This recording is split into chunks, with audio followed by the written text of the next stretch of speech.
వేసుకొని దిగుతారులే ఉండు.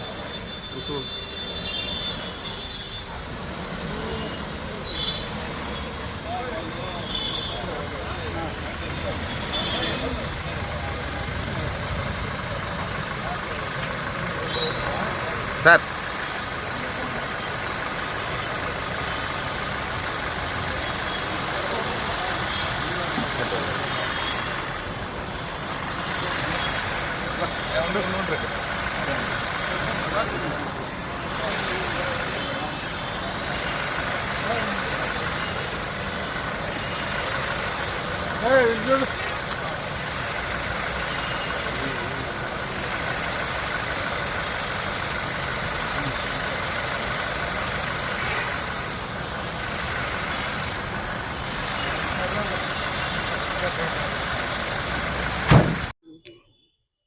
ఈ నెల 7వ తారీఖున పలమనేరులో ఎంసీ రవి అనే ఒక వ్యక్తి, మనకున్న సమాచారం ప్రకారం అతను ట్రేడింగ్ చేసి వ్యాపారం చేస్తుంటాడు.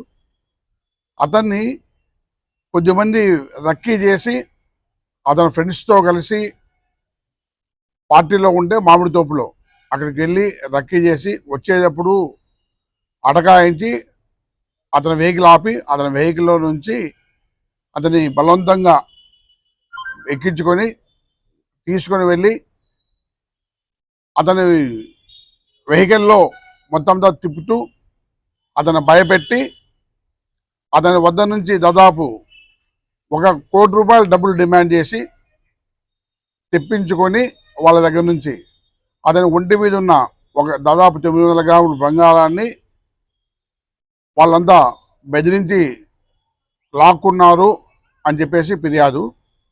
దీంట్లో దర్యాప్తులో భాగంగా చాలా విషయాలు వెలుగులోకి వచ్చినాయి. వీళ్ళు అతన్ని ఎక్కించుకుంటే ముందుగా కూడా కేరళ టీం ఒకతను వచ్చి, మేము కేరళ పోలీసులము, మేము అరెస్ట్ చేసేకి వచ్చినాము ఒక కంప్లైంట్ మీద అని చెప్పేసి వాళ్ళు కిందికి లాగి పోలీస్ బేడీలు వేశారు. ఆ పోలీస్ బేడీలు వేయడం వల్ల వాళ్ళు ఏమనుకున్నారు, ఇది కేరళ పోలీసులు అనుకున్నారు. దీంట్లోకి పూర్తిగా దర్యాప్తు చేసిన ఫైండింగ్స్ చేయమంటే ఎంసీ రవి అనే వ్యక్తి కరోనా 2000లో ఫీర్విన్ అనే ఒక ఆగ్రో ప్రైవేట్ లిమిటెడ్ కంపెనీ ఒకటి పెట్టినారు. అందులో భాగంగా ఆర్గానిక్ ఫార్మింగ్ చేసే రైతుల దగ్గర నుంచి అన్ని ఏవైనా వస్తువులు, రైస్ కావచ్చు, ధాన్యాలు కావచ్చు, కాయగూరలు కావచ్చు, ఫ్రూట్స్ కావచ్చు, ఎనీ ఆర్గానిక్ ప్రోడక్ట్ కొని దాన్ని శుద్ధి చేసి అమ్మేవాడు. ₹1 కోటి వనపర్తిలో వేణుగోపాల్ అండ్ దెమ్మవరం నారాయణ వీళ్ళిద్దరితో కలిసి ₹1 కోటి బిజినెస్ స్టార్ట్ చేసినాడు. తక్కువ టైంలోనే బాగా ఎక్కువ వ్యాపారం వచ్చింది. దాంతో అతను ఏం చేస్తాడంటే దీన్ని అన్లిమిటెడ్ కంపెనీగా పెట్టి ఎక్కువ డబ్బులు కలెక్ట్ చేసి ఎక్కువ స్టోర్ రూమ్స్ పెట్టాలనుకున్నాడు. వీళ్ళు ఇంకా అది పెట్టకముందే అనంతపూర్లో ఒకటి, వైజాగ్లో ఒకటి, వనపర్తిలో ఒకటి 3 స్టోర్స్ పెట్టినారు. దాదాపు 94 మెంబర్స్ దగ్గర నుంచి ₹14 కోట్ల వసూలు చేశారు. ₹14 కోట్ల వసూలు చేసి అందులో ఆ కంపెనీ పెట్టినారు. ఇందులో ఉన్న మహేష్ నాయుడు అనే వ్యక్తి వనపర్తి, అతను ఆ కంపెనీలో 60 లక్షలు ఇన్వెస్ట్ చేయడం జరిగింది. 60 లక్షలు ఇన్వెస్ట్ చేయడం జరిగింది. కొద్ది కాలం పాటు లాభాలు వచ్చినాయి, ఇదేనాయి. దాని తర్వాత కరోనా వచ్చింది. కరోనాలో బాగా లాస్ వచ్చింది, కొంచెం వ్యాపారం స్లో అయిపోయింది. దానివల్ల అతను ఏం చేశాడు, కంపెనీ అందుబాటులో లాభాలు రావట్లేదు, కొంచెం క్లోజ్ చేసుకుంటే చాలామంది వాళ్ళు డిమాండ్ చేసినారు, మా డబ్బులు మాకు ఇవ్వండి అని. ఒక 30 మందికి డబ్బులు ఇచ్చారు. డబ్బులు ఇచ్చిన తర్వాత మిగిలిన రిమైనింగ్ 34 మెంబర్స్ డబ్బులు ఇచ్చారు. 60 మంది మొత్తం ఒకసారి పోతే అతను చేతగాని చెప్పి కోర్టుకు సరెండర్ చేసేసాడు. నా ప్రాపర్టీ ఇది, నా అప్పులు ఇవి అని నేను చెప్పేసి కోర్టు అడిగితే కోర్టుకు చెప్పాడట, నాకు కొంచెం టైం ఇస్తే రీపే చేస్తాను. ఆ విధంగా మొత్తం ఇప్పుడు దాకా కూడా 11 మెంబర్స్ కాకుండా అందరికీ రీపే చేయడం జరిగింది. ఆ 11 మెంబర్స్లో తను ఒకడు, మహేష్ నాయుడు అని. ఇతను 2024 డిసెంబర్లో ఇతని దగ్గరికి వెళ్ళి హైదరాబాద్లో మ్యారీగోల్డ్ అనే హోటల్లో ఉంటే ఆ హోటల్లోకి వెళ్ళి ఆ హోటల్ రూమ్లో అతను బెదిరించి దాదాపు ₹30 లక్షల డబ్బులు అతని దగ్గర నుంచి ఇచ్చే ఆన్లైన్ ట్రాన్స్ఫర్ చేయించుకున్నాడు అతనికి, అతనితో ఉంటే ఉన్న వాళ్ళకు. అప్పుడు ఆ సమయంలో కంప్లైంట్ ఇవ్వలేదు. ఎందుకు కంప్లైంట్ ఇవ్వలేదంటే నైతికంగా 60 lakhs వాళ్ళ దగ్గర తీసుకున్నాము, ఇవాళ కోర్టులో అన్నీ ఉన్నాయి ఇద్దాము, సరే ఒక పేమెంట్ కింద పోతే కంప్లైంట్ ఇవ్వలేదు. దాని తర్వాత కూడా ఇతను మనీ కోసం ట్రై చేస్తూ ఉంటే ఈ మహేష్ నాయుడు వాళ్ళ ఫ్రెండ్ భాను అని ద్వారకా తిరుమలలో ఉంటాడు. ఆ ద్వారకా తిరుమల అని చెప్పి నాకు ఇట్లా డబ్బులు రావాలి, ఇట్లా చేయాలి అంటే నేను నీకు డెఫినెట్గా ఇప్పిస్తాను, నాకు ఫ్రెండ్స్ ఉన్నారని చెప్పేసి అతను పులివెందుల సంబంధించిన నాగేశ్వరుడితో అప్రోచ్ అవుతాడు. నాగేశ్వరుడి ఇంతకుముందు ప్రైవేట్ డిటెక్టివ్ ఏజెంట్గా పనిచేసే టైంలో చాలా మందితో బాగా కమ్యూనికేషన్ ఉన్న వ్యక్తి. ఈ నాగేశ్వరుడు ఏం చేసినాడంటే కేరళ గ్యాంగ్తో కాంటాక్ట్ అయినాడు. అంతా వచ్చి వాడు ట్రేడ్ చేస్తాడు, కొంచెం బెదిరించి ఇంతకుముందు 30 lakhs వసూలు చేస్తారు, ఎవరికి కంప్లైంట్ ఇవ్వలేదు, ఈసారి పెద్ద మొత్తంలో కూడా మనము తీసుకున్నా కూడా మనకి ఎటువంటి డోకా ఉండదని చెప్పి ప్లాన్ చేసుకొని 6 vehiclesలో దాదాపు 26 మంది ఏపీ అండ్ కేరళ గ్యాంగ్ వచ్చారు. కేరళ వాళ్ళు వస్తూ పోలీస్ యూనిఫాము, తర్వాత బేడీలు, ఐడి కార్డ్స్ సంథింగ్ అంతా వచ్చి కేరళ పోలీసు లాగా యాక్ట్ చేసి వీళ్ళని తీసుకెళ్ళి ఇతన్ని కారులో తిప్పుతూ బాగా బెదిరించారు. మీ పైన చాలా కేసులు ఉన్నాయి, చాలా రకాలుగా ఉన్నాయి, మీకు ఇకపోతే చంపుతామని చెప్పి అతను గ్రామంలో ఉన్న వాళ్ళను, వాళ్ళ అన్నదమ్ములను, పిల్లలను, వాళ్ళ భార్యను, ఫ్రెండ్స్ను అందరి దాదాపు ₹1 కోటి డబ్బులు కలెక్ట్ చేసుకొని ఈ చిక్బలాపురం టోల్గేట్ దగ్గరికి మొత్తం ఇక రాయచూరు, మదనపల్లి, పులిందాలు తిప్పి అక్కడ తర్వాత ధర్మవరము, చిక్బలాపూరు, బెంగళూరు దాకా వెళ్ళి మళ్ళీ చిక్బలాపూర్లో మార్నింగ్ ఎర్లీ అవర్స్ మార్నింగ్ ఆ ₹1 కోటి డబ్బులు అతను ఒంటిపై ఉన్న ఇవన్నీ తీసుకొని అతను అక్కడ వదిలేకపోవడం జరిగింది. వదిలిపోయిన తర్వాత అతను భయపడ్డాడు. మహేష్ అనే వ్యక్తిని చూశాడు, గుర్తుపట్టాడు. సరే అతను 30 lakhs ఇవ్వాలనుకున్నా భయపడ్డాడు. భయపడిన తర్వాత అతనికి ఇక్కడికి వచ్చాక విచారిస్తే అర్థమైంది ఎవరెవరు చేస్తారు ఏం కథ అనేసి. వాళ్ళ అమ్మ నాన్న కలిసి 12th వచ్చి మాకు కంప్లైంట్ ఇచ్చారు. అప్పుడు నుండి ఇన్స్పెక్టర్ మోహన్ రెడ్డి ఆధ్వర్యంలో చాలా టీమ్స్ చాలా రకాలుగా తిరిగినాయి. ఇవన్నీ పేపర్లో వచ్చి బాగా ఎక్స్పోజ్ అయిపోయిన తర్వాత చాలా టీమ్స్, మోహన్ రెడ్డి కేరళ పోయాడు, పరశురామ్ ద్వారకా తిరుమల పోయాడు, రాంభూపాల్ హైదరాబాద్ వనపర్తి అంతా పోయించారు, లోకేష్ హైదరాబాద్ పోయించాడు, అన్ని టీమ్స్ పులివెందుల అందరిక టీమ్స్ పోయినాయి. ఆ టీమ్స్ హల్చల్ చేసేసరికి బాగా ఎక్స్పోజ్ అయిపోయింది. ఈ కేసెస్ ఎలాగైనా కానీ బయటకు వస్తుంది. దాంతోపాటు కేరళ వాళ్ళు చేస్తే కేరళలో ఎవరైతే ఈ టీం లీడర్ ఉన్నాడో రోషన్, అతనిపైన దాదాపు 21 కేసులు ఉన్నాయి. ఎవరైతే నాగేశ్వరుడు అని పార్టిసిపేట్ అతనిపై దాదాపు ఒక 8 కేసులు సైబర్ క్రైమ్స్ ఉన్నాయి, వేరే కేసులు ఉన్నాయి.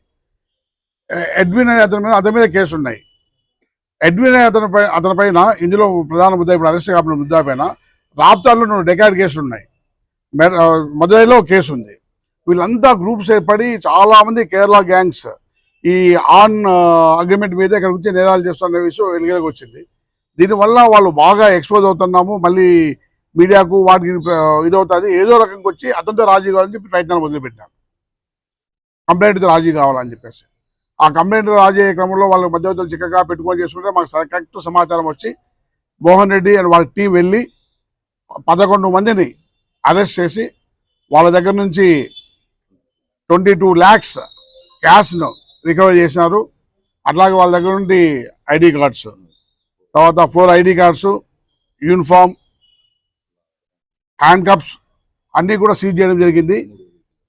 3 vehicles పట్టుకోవడం జరిగింది. 6 vehicles 3 vehicles పట్టుకోవడం జరిగింది. దీనికి సంబంధించి వాళ్ళు స్టే చేసిన ప్రాంతాల్లోనూ, వాళ్ళు తిరిగిన ప్రాంతాల్లోనూ, ఆ టోల్ గేట్లోనూ అన్నింటిలో చాలా విషయాలు పట్టుకు మనం సీసీ కెమెరాల ద్వారా సమగ్రమైన దీన్ని కలెక్ట్ చేయడం జరిగింది. వాళ్ళ ఫోన్లు సీసీ సందర్భంగా చూస్తే వాళ్ళ ఫోన్లలో వాళ్ళ సెల్ఫీలు తీసుకున్నారు, ఫోటోలు తీసుకున్నారు, వాళ్ళతో ఉన్న వీడియోస్ తీసుకున్నారు. దీనిపైన ఇంకా పూర్తిగా దర్యాప్తు తర్వాత వాళ్ళ ఫోన్లు ల్యాబ్కి పంపించి ఆ వివరాలన్నీ సేకరించి వాళ్ళ దగ్గర ఎవిడెన్స్ అయితే కలెక్ట్ చేసేది ఉంటుంది. మిగిలిన ఫర్దర్ ఇష్యూస్ తర్వాత చెప్పచ్చు. ఇప్పటికైతే వాళ్ళంతా రిమాండ్ పంపిస్తున్నాము 11 మందిని. ఇంకా కూడా పరారులో చాలా మంది ఉన్నారు, వాళ్ళు కూడా పట్టుకుంటాం, తొందరలో పట్టుకుంటాము. ప్రస్తుతానికి 22 లక్షలు రికవర్ అయింది. అందులో 20 లక్షల రూపాయలు మహేష్ అనే దగ్గర తీసుకుని వాళ్ళ మామకి ఇచ్చి గతంలో ఉన్న అప్పులు కట్టమని చెప్పారు. వాళ్ళ మామని కూడా పిలిపించి ఎంక్వైరీ చేయాల్సి ఉంటుంది. మిగిలిన ఎవరైతే పరారులో ఉన్నాడో ఈ మధ్యలో మీరు చూసినారు, భాను ప్రకాశ్ అనే ఒక వ్యక్తి ఫేస్బుక్లో చెప్పాడు, నేనేమి తప్పు చేయలేదు, మహేష్ అనే వ్యక్తికి డబ్బులు ఇవ్వాలి, మేము తీసుకెళ్ళి డాబా దగ్గర కూర్చోబెట్టుకొని 70 లక్షల రూపాయలు డబ్బులు తీసుకుని వాళ్ళకి ఇచ్చి నేను 20 లక్షలు మాత్రం తీసుకున్నాను అని. ఎస్, అతను చెప్పిన దాంట్లో తీసుకుపోయింది ఫ్యాక్ట్. మిగిలింది మొత్తం అంతా తిప్పుకొని కారులో తిప్పుకొని కొట్టి ₹1 కోటి డబ్బులు తీసుకొని చిక్బలాపూర్ డాబాలో కాదు, ఒంటి మీద 900 grams ఉన్నాయి. వీళ్ళు చెప్పిన సమాచారం ప్రకారం చాలా మటుకు గోల్డ్ అన్ని ఇప్పుడు పలారులోని వ్యక్తుల దగ్గర ఉన్నాయని చెప్పారు. పూర్తిగా ఎంక్వైరీ చేపిస్తాము. ఈ కేసులో అందరిపైన అందరి మీద సమగ్రమైన ఎవిడెన్స్ కలెక్ట్ చేయబడింది. సెల్ ఫోన్స్ మూమెంటు, వాళ్ళ audios, videos, tower locations, call locations అన్నీ కూడా చాలా మటుకు ఫుల్ఫిల్గా ఉన్నాయి. వీటిపైన మేము కఠినమైన యాక్షన్ తీసుకున్నాం. మిగులు తొందరలోనే అరెస్ట్ చేసి రిమాండ్ పంపిస్తాం. Thank you. ఎస్, పలమనేరులో అతని మూమెంట్ గురించి వీళ్ళకు భాను ప్రకాశ్ అయితే సమాచారం ఇచ్చాయని చెప్పేసి ఒక ఇన్ఫర్మేషన్ ఉంది. దానిపైన కూడా సమగ్రంగా దర్యాప్తు జరుపుతున్నాము. వాళ్ళ మీద కూడా ఎవరైతే అతనికి సమాచారం ఇచ్చి చేశారో ఇప్పుడు దాకా వాళ్ళకి ఎకనామికల్ బెనిఫిట్స్ వచ్చేట్టు వాళ్ళ దగ్గర సమాచారం లేదు, లేదా వాళ్ళకున్న గుడ్ రిలేషను లేదా ఏ రకమైన రిలేషన్ తెలియదు, కానీ సమాచారం అయితే లోకల్ నుంచి అతని మూమెంట్ గురించి పోయిందనే విషయం తెలుస్తుంది. దానిపైన మరింత లోతుగా దర్యాప్తు జరిపే అవసరం ఉంటుంది. మరిన్ని ఆధారాలు తీసుకోవాల్సిన అవసరం ఉంది. భాను ప్రకాశ్ అనేవాడు ద్వారకా తిరుమల. వాడు వాళ్ళ ఫాదరు చిన్న వ్యవసాయ చేసే వ్యక్తి. వాళ్ళ తమ్ముడు మొన్ననే మర్డర్ కేసులో ఇన్వాల్వ్మెంట్ అయి ఉన్నాడు. ఇతను మర్డర్ కేసులో ఇన్వాల్వ్మెంట్, ఇతను కూడా మర్డర్ కేసులో ఇన్వాల్వ్మెంట్ అయి ఉన్నాడు. ఇంకా వెరిఫై చేసుకోవాలి. అతను దందాలే చేసుకుంటాడు. భాను ప్రకాశ్ దందాలు చేస్తాడు. ఇంకా దానిపైన సమగ్రం పెట్టాలి. ఇప్పుడు తప్పించుకోకుండా తిరుగుతున్న వ్యక్తులు Bhanu Prakash the main person. Palamaner వల్ల తొందరలోనే అరెస్ట్ చేస్తాం కదా, అప్పుడు డీటెయిల్గా చెప్తాం. ఇంకా సాక్ష్యాధారాలు పెట్టుకొని లేదు. గోల్డ్ ఎవరైతే ముద్దాయిల పదార్థాలు ఉన్నారో వాళ్ళ దగ్గర ఉందని చెప్తున్నారు. మేము కొన్ని వీళ్ళని రిమాండ్ పంపిస్తున్నాం, కానీ మళ్ళీ మిగిలిన వాళ్ళు అరెస్ట్ చేసిన తర్వాత వీళ్ళని పోలీస్ కస్టడీ తీసుకోవడం జరుగుతుంది. వీళ్ళని పెట్టి క్రాస్ పెట్టి ఎగ్జామ్ చేయడం జరుగుతుంది. నిజమే. దాదాపు ఒక 11 మంది దగ్గర నుంచి వాళ్ళు డబ్బులు అప్పులు చేశారు, కలెక్ట్ చేశారు. వాళ్ళని కూడా విచారించినాము. వాళ్ళు కూడా ఫోన్ చేసిన టైమింగ్స్, కలెక్ట్ చేసిన టైమింగ్స్, వాళ్ళ మూమెంట్స్ దీని ప్రకారం చూస్తే దాదాపు ₹1 ట్రాన్సాక్ట్ జరిగింది అయితే నిజమే. వీళ్ళు ఆయుధాలు చూపించలేదు, బట్ మా దగ్గర తుపాకులు ఉన్నాయి, కత్తులు ఉన్నాయని చెప్పడం జరిగింది. చంపేస్తామని చెప్పడం జరిగింది. బట్ వీళ్ళు చెప్పింది బేడీలు ఉన్నాయి వీళ్ళ చేతిలో. బేడీలు వేశారు, బేడీలతోనే కొట్టారు. I don't know. లేదండి, దర్యాప్తులో తెలుస్తుంది. ఇప్పుడు చాలా మంది చాలా రకాలు చెప్తారు. ఎవరైతే భాను ప్రకాశ్ అనే వ్యక్తి ఉన్నాడో అతనికి సమాచారం ఇచ్చారు. భాను ప్రకాశ్ అనే వ్యక్తి పలార్లో ఉన్నాడు. కాల్ డీటెయిల్స్, టవర్ లొకేషన్స్ ఉన్నాయి. చాలా మంది ఈ రోజుల్లో ఫేస్ టైము, వాట్సాప్లు వాడుతున్నారు, చాలా తెలివితేటలు ప్రదర్శిస్తున్నారు. బట్ ఈవెన్ దో మా దగ్గర కావాల్సిన సమాచారం ఉంటుంది. కరెక్ట్ ఆధారంతో అందరినీ అరెస్ట్ చేస్తాం. అనుమానంతో అయితే ఎవరిని అరెస్ట్ చేయదలుచుకోలేదు.